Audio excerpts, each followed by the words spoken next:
أعوذ بالله من الشيطان الرجيم. بسم الله الرحمن الرحيم. والذاريات ذروا فالحاملات وقرا فالجاريات يسرا فالمقسمات أمرا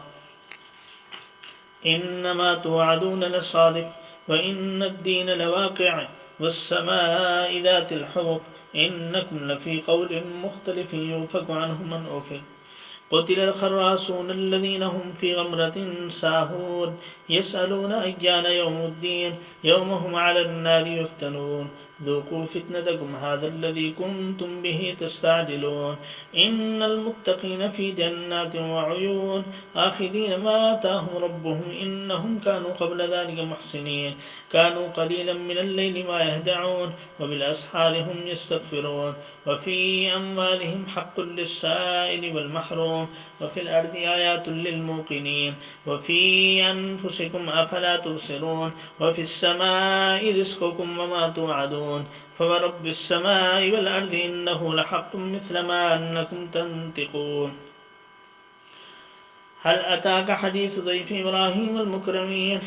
إذ دخلوا عليه فقالوا سلاما قال سلام قوم منكرون فراغ إلى أهله فجاء بعجل سمين فقربه إليهم قال ألا تأكلون فأوجس منهم خيفة قالوا لا تخف وبشروه بغلام عليم فأقبلت امرأته في صرة فسكت وجهها وقالت عجوز عقيم قالوا كذلك قال ربك إنه هو الحكيم العليم قال فما خطبكم أيها المرسلون قالوا إنا أرسلنا إلى قوم مجرمين لنرسل عليهم حجارة من طين مسبمة عند ربك للمسرفين فأخرجنا من كان فيها من المؤمنين فما وجدنا فيها غير بيت من المسلمين وتركنا فيها آية للذين يخافون العذاب الأليم وفي موسى إذا أرسلناه إلى فرعون بسلطان مبين فتولى بركنه وقال ساحر أو مجنون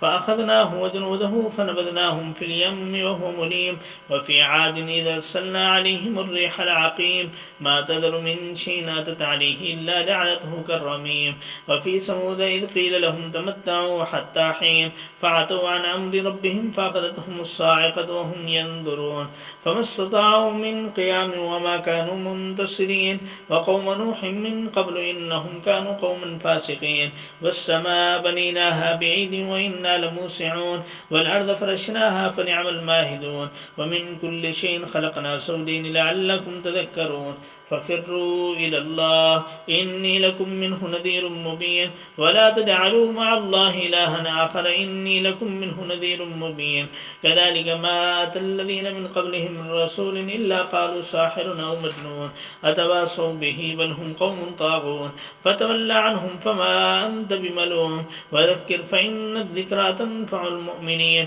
وما خلقت الجن والإنس إلا ليعبدون ما أريد منهم من رزق وما أريد أن يطعمون إن الله هو الرزاق ذو القوة المتين فإن للذين ظلموا